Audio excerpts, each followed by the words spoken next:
Perhaps we need some outside universal threat. I occasionally think how quickly our differences worldwide would vanish if we were facing an alien threat from outside this world. And yet, I ask you, is not an alien force already among us? What could be more alien to the universal aspirations of our peoples than war and the threat of war?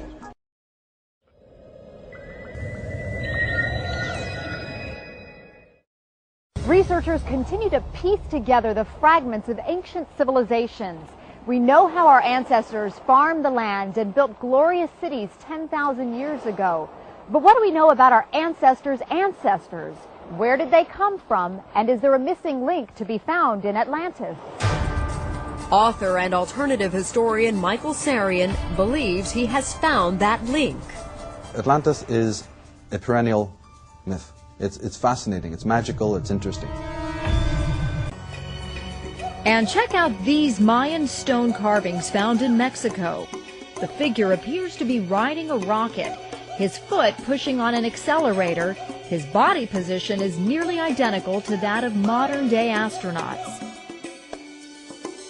Another ancient visitor stares out from a rock in the Sahara Desert. And dozens more in Australia that some say look like astronauts. A basic conclusion of my writings has been that those who gave mankind civilization were visitors to Earth from another planet. If I say extraterrestrials, it's a dirty word, but that's what they were. Many of them were depicted as birdmen with wings. And if these birdmen or aliens had a laboratory, was it located on Atlantis? Michael Sarian says the original inhabitants of the island were cosmic guinea pigs. The next step in the plan was to actually then go to the biological level and to hybridize, to create a transgenic experiment that would cross the alien DNA. This is DNA from completely foreign beings with the beings of the Earth. Like Plato, Sarian blames the Atlantean lust for conquest for its eventual military defeat.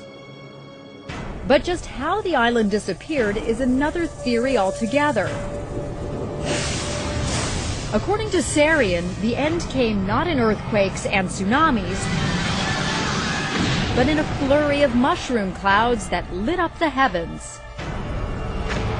There has been discovered that, yes, our planet was host to unbelievable fury, from India to South America, to the Maya, to the Celts, to the Scandinavians, to the Australian Aboriginal, all talk about the unleashing of what could be described as a global nuclear war on this planet. A handful of Atlanteans survived, says Sarian, to spread their culture and pass on their genes. But all evidence of the technology that brought their civilization to a violent end was incinerated in the nuclear exchange.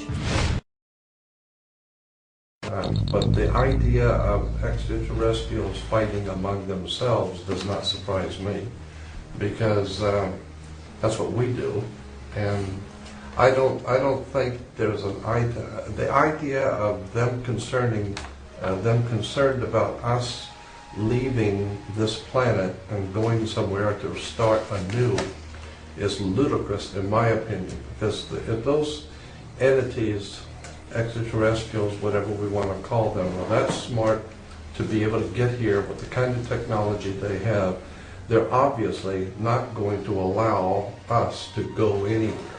We've already proven what we can do. We mess up and destroy everything we touch, and then we kill each other. So I am sure that they are looking at our Earth and saying that these creatures are doing what they're doing to their own planet. They're not going anywhere. We're going to keep them right here and let them kill each other, but not coming out here where we are.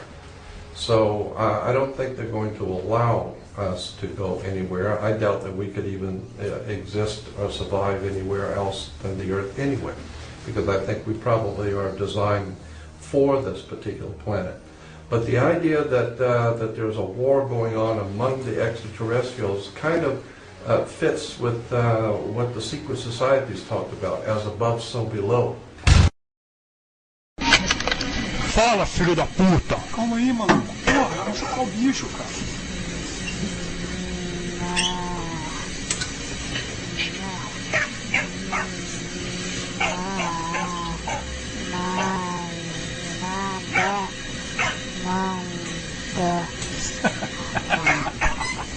Aí, não falei que ele ia falar, ô? Vambora, porra. All right, we're looking at the interview suite at S4. It's kept dark for the comfort of the aliens. The figure who is just barely visible in the left foreground is the telepath, and behind the camera is a raked seating area for observers. Although in this case, I believe the only other person present was a military aide. The alien is seated behind a glass partition in a biocontainment area, which is maintained at biosafety level 2, the lowest designation. That's primarily for the protection of the aliens, not us. The theory is that if they were going to infect us with an alien bug, it would have happened 50 years ago. In fact, all the indications are the aliens eliminated microbial and viral life from their own ecosystem long ago. They aren't susceptible to our diseases directly, but it has been shown that microbes can reproduce and form colonies within their respiratory systems, which tends to exacerbate the debilities they seem to suffer anyway in our environment. In fact, you can see here the alien is beginning to flag. The interview was not going well. The telepath was trying to clarify some points from a previous interview, but he wasn't receiving coherent responses. As you can see, the being is in real distress. At this point, the telepath is sending out a message to the medical staff. He's trying to communicate with the alien, but he's getting no response.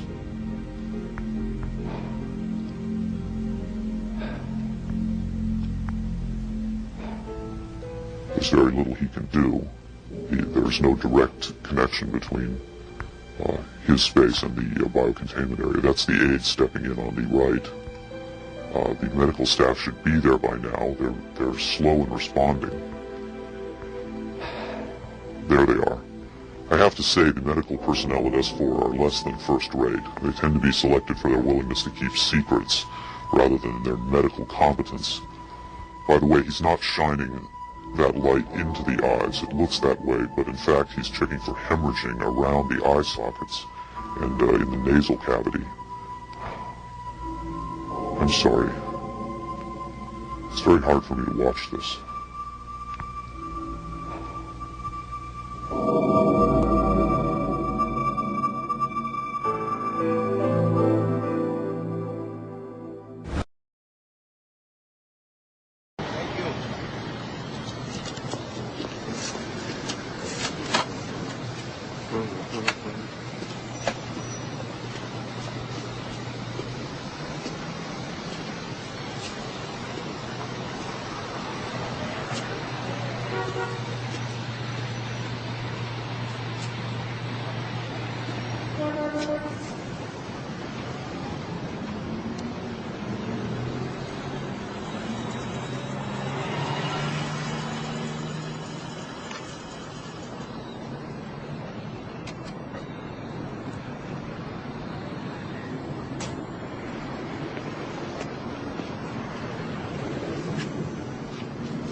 What's your problem?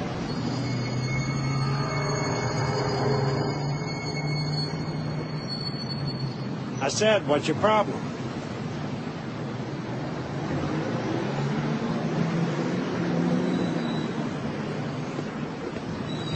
All right today, sir. Okay, how's it going? Fine, thank you. Thank you, sir.